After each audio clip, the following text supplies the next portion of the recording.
tal. Então os alemães saíram dali com uma cultura diferente. Bom, o que aconteceu? Quando a Rússia ficou desse tamanho gigantesco, ela se deparou com outro problema. Antes os inimigos estavam do lado de fora da fronteira, certo? Claro. Eram os mongóis, eram não sei quem, vindo atacar. Agora, parte desses povos inimigos... Estão dentro. São parte do território que eu conquistei. E eu tenho que gerenciar eles. E aí nasce um imperativo geopolítico para a Rússia, que é gerenciar e administrar esses povos que não são seus povos. Como que você faz isso? Estão muito felizes de estar junto. Claro. Como que você faz isso? Você precisa simplesmente de um aparato de segurança interno, de repressão monstruosa. E aí tem um monte de aberrações, desde genocídio fabricado na Ucrânia causado por fome, campos de concentração, campos de concentração na Rússia, extermínio, migração forçada, relocação de gente. Nossa. Tipo assim, você tem que criar uma engenharia do terror aqui. Mas porque esses territórios anexados, eles tinham alguma coisa relacionada à Rússia? Alguma coisa que ligava eles? Não. Ligavam eles à Rússia? Eles eram outros povos diferentes, que em vários momentos da história chegaram a conquistar territórios na Rússia. Então você teve Império Polonês, você teve força ucraniana, você teve alemão, prussiano, você teve os franceses, você teve os turcos, você teve os mongóis, você teve um monte de povos aqui que brigaram, viveram, se mataram. De repente eu faço parte de uma União Soviética que eu não quero estar. Isso, de um Império Soviético que em momentos cresceu, né? Primeiro o Império Russo e depois virou o Império Soviético. Por que eu tô falando do Império Soviético? Porque foi o ápice do tamanho desse negócio. Foi o máximo onde eles conseguiram chegar. Nesse momento, não dava para os russos se sentirem mais seguros. Lembra do problema das rotas? Ele tá seguro. Aqui ele tá seguro. Mas o problema vem de dentro agora. Começa a implodir. Porque todo mundo aqui quer se separar. Todo mundo não quer ser subjugado. Todo mundo não quer produzir, plantar e alimentar o russo. Porque o que o russo vai fazer? A história da família da escassez. Eu vou dar comida para quem? Primeiro para os meus. Primeiro para os meus. Quem são os meus? São os russos verdadeiros. Então, se sobrar... Vamos pegar a comida da Ucrânia e vamos mandar para Moscou. Ah, mas a Ucrânia tá passando fome? Ah, não importa. Caramba. E assim, e aí começa toda a loucura. Esse negócio se torna tão insustentável porque ele é tão gigantesco, mas tão gigantesco, que na analogia de um dos pensadores das relações internacionais a baleia venceu o urso. Quem é a baleia? Estados Unidos? Isso. Que é uma potência o quê? Marítima. Por isso a baleia. E o urso, uma potência terrestre. Então, mas o que os Estados Unidos fez além de esperar e torcer por essa implosão interna? Ele criou... fomentou isso também? Ele ajudou Claro. Esses caras aí? Fala, se vocês saírem, a gente te ajuda. Ele tentou ajudar tudo que ele podia, só que existe uma cortina de ferro aqui que não permite a comunicação, não permite a penetração. Tentavam constantemente alimentar a resistência, ajudar, armar, transmitir rádio com valores, com ideias democráticas de libertação, de protesto, de não sei o quê. Mas basicamente foi o capitalismo que derrubou essa cortina ou não? Foi basicamente, o modelo econômico disso daqui não se sustentava. Exato, né? Ponto. E aí, olha que interessante. Você tinha um problema, né? Que era... a Europa já tinha se matado 1 milhão de vezes aqui, passando 1000 anos ou mais se matando, e não parava. Os americanos precisavam arrumar um jeito da Europa parar de se matar. Para resolver esse problema, eles tinham que juntar 2 rivais tremendos, Alemanha e França, numa aliança. Qual era o projeto que poderia criar essa aliança? União Europeia. Vamos trancar esses dois juntos numa aliança econômica que vai virar um grande projeto de unificação do continente europeu como um todo. Esse projeto nasce para segurar os ânimos da Alemanha, manter a Alemanha quieta. Outra parte do projeto era: temos que manter os russos fora. Esse projeto para manter os russos fora, OTAN. OTAN tinha a função de manter os russos fora da Europa, encolhidos. A União Europeia tinha o projeto de fazer eles serem fortes, unidos e não brigarem entre eles. E você precisava manter uma outra força aqui dentro para sustentar tudo isso, que é os Estados Unidos precisam estar aqui. Então, premissas do fim da Segunda Guerra Mundial. Rússia fora, soviéticos fora, Europa unida e Estados Unidos dentro. Que fez parte dos aliados. E de repente eles... Isso, mas aqui é pós, né? Pós-Segunda Guerra Mundial. Mesmo sendo aliados, todo mundo falou, esses caras... Não, depois que eles viram a vantagem, primeiro porque eles tiveram um acordo com Hitler, eles já começaram a ocupar metade da Polônia de um lado, a Alemanha foi do outro. Saíram os nazistas, chegaram a entrar os russos, tá a mesma coisa. Metade já estava com ele, a mesma coisa acontecendo na Ucrânia, entendeu? Para onde que a Alemanha podia expandir? Mas só voltando um pouquinho. Tá. Você tem a OTAN... E a Rússia tem algum tipo de coisa para medir forças com a OTAN? Ou era só a União Soviética? Boa pergunta. O Pacto de Varsóvia. O que era esse pacto? Que era uma aliança militar que o objetivo era contrapor a OTAN.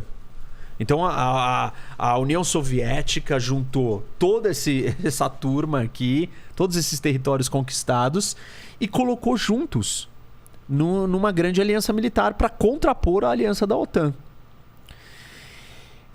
O que acontece? Você precisa manter a Alemanha calma, a Rússia fora, ou os soviéticos fora, e os americanos dentro. Você faz isso de 3 maneiras.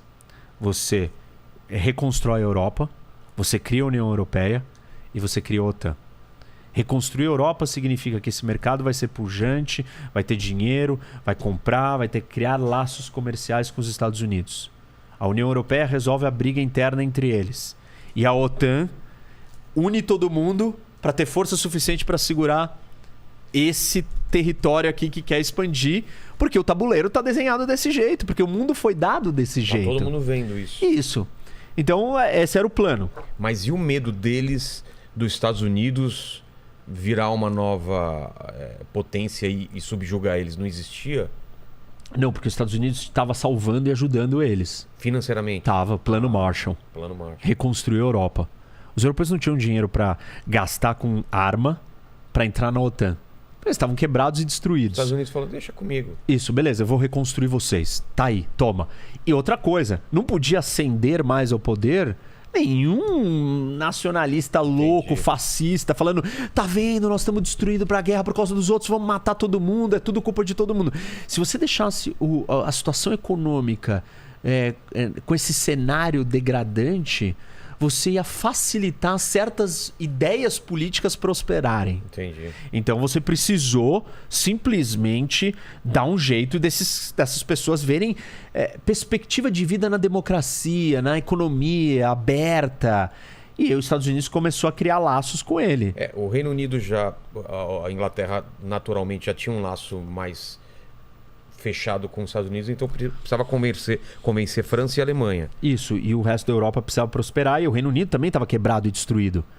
Todo mundo estava destruído. Todo mundo estava destruído. Então precisava reconstruir a Europa inteira. Plano Marshall, ele vem fazer isso para reativar a economia, melhorar a qualidade de vida, dar esperança para as pessoas, e elas olharam e falaram assim, bom, eu não vou ser refém do quê? Do discurso simplista que vai dizer que não, vocês estão passando fome aqui na União Soviética, ninguém passa fome, todo mundo tem tudo, é tudo igual para todo mundo. E o apelo dos partidos comunistas na Europa, dada a situação, era muito grande naquela hora. Então você tinha que fazer alguma coisa rápido.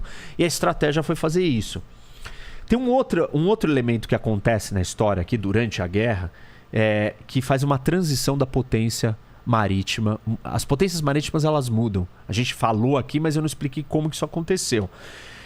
A potência marítima era o Reino Unido. Só que ele já não é páreo mais para uma coisa desse tamanho. Exato. Então a gente precisa de uma potência marítima mais... forte. Maior zona, continental, mais gigantesca. Com espaço de terra também para gerar riqueza. Para ter soldado, para ter comida, para ter indústria, para ter coisas suficientes que sejam capazes de se contrapor a um negócio desse tamanho. Aliás, aqui você tem a maior terra arável contígua do mundo. Dentro de uma única administração política. Mais que o Brasil. Mais que o Brasil. Se você juntar todo esse pessoal aqui num só, isso aqui é maior. Tá, mas aqui, num país só... aqui num país só era isso. Por isso que esse país não podia abocanhar todos os outros países. Entendi. Minérios, recursos, Nossa. tudo, entendeu? Tudo vai acabar e tudo. Você vai construir uma coisa muito mais forte. Como os Estados Unidos são uma ilha, eles estão isolados de todo esse problema, eles não são afetados por essa guerra. Exato. Né? A destruição não chega até eles. Isso permite que tá todo mundo se empobrecendo, se quebrado. matando, se destruindo. E eles têm como fornecer E eles estão aqui tranquilos, felizes, em paz. Falando, eu não quero problema, eu não quero participar desse caos que vocês estão fazendo aí. Mas chega uma hora que o Japão, né, vem por aqui e ataca o Havaí. Aí acende um... Aí fala, os caras não vão ficar ali. E tem outro problema, né?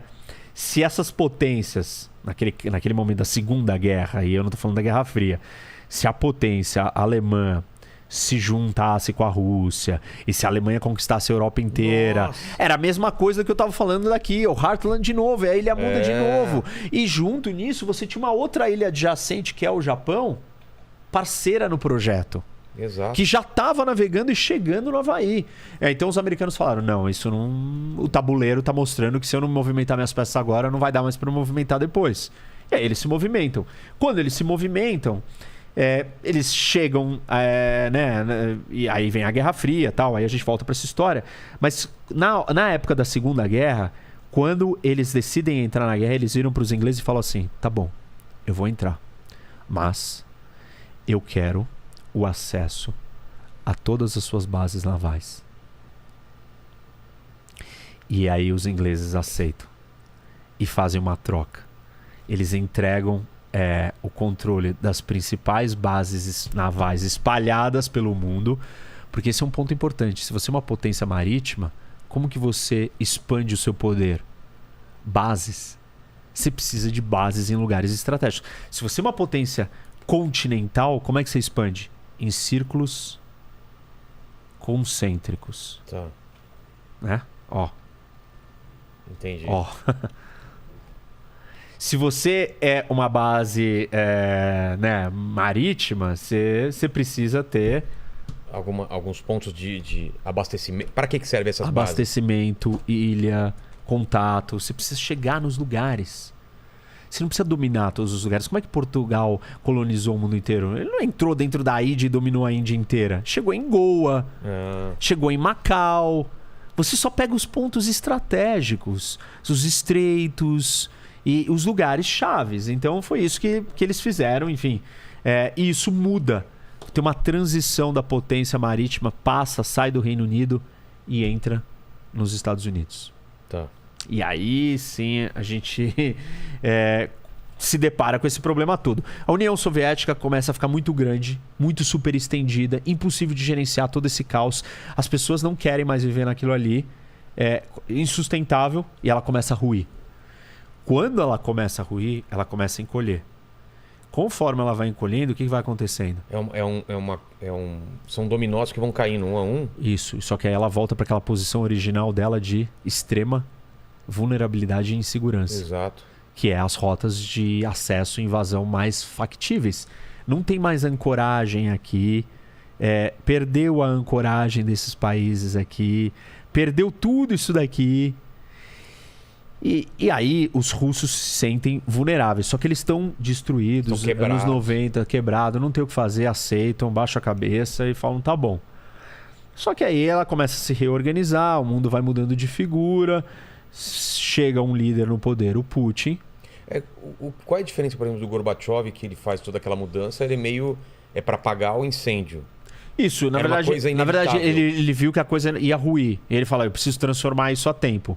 E ele começa a tentar, mas não vai ter como, né? Não tem como sustentar um império desse com abertura. Entendi. O que os Estados Unidos estavam preocupados? Tem um lance aqui que eu tenho que trazer, porque isso vai ter efeito depois quando a gente chegar nos dias de hoje, né?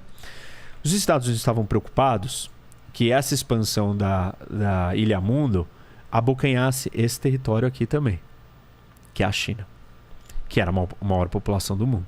E que ainda não é o que é hoje, ela era... Era pobre, mas era muito grande, e ela tem um acesso direto ao mar de verdade. É um mar grande, saída água quente. E era camponês, era uma coisa mais... Isso. É.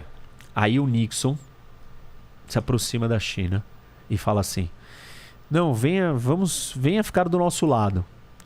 E aí a China decide fazer uma abertura econômica. E a abertura econômica que a China faz é só nas regiões da costa. Por quê? Porque ela fala assim: não, vou testar. Vou testar, não vou... Colocar o pezinho na eu água. não vou ver o que é. E vou criar umas zonas especiais que tem um regime diferenciado, econômico, enfim, um monte de regras diferentes. E dali eu vou testar o meu desenvolvimento. Porque ela tinha medo de se abrir. Porque quando ela se abriu, o que aconteceu?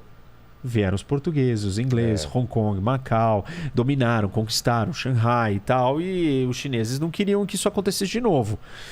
E aí a China e a Rússia ficam num período de tensão, quase tem até conflito entre eles, no final dos anos 60. E eles quase entram em guerra, né, em alguns confrontos, assim, uma pequena choque. E os Estados Unidos conseguem tirar a China da órbita soviética. E aí começa a história do período de crescimento chinês. Porque a China, impulsionado pelos Estados Unidos? Impulsionado pela noção dos americanos. Venham, se abram para o mundo, fiquem ricos. Tem um mercado aqui. Com a ideia do quê? Vamos tirar ele desse projeto e vamos trazer ele para o projeto capitalista, o projeto liberal. Os Estados Unidos transformou a China numa potência, ajudou a... Claro, a China percebeu que não dava mais para ela lidar com essa quantidade de pessoa e ela se manter fechada. Não existia riqueza suficiente aqui dentro para alimentar tanta gente. Entendi. Ela precisava se abrir. É uma combinação. Os Estados Unidos faz um movimento, a China já percebe, você tem um novo líder chinês que entra, assume o poder fora das loucuras do mal e fala: olha, não dá, precisamos abrir para o mundo. E começa. Entendi. E aí, o que começa o projeto de riqueza e crescimento chinês?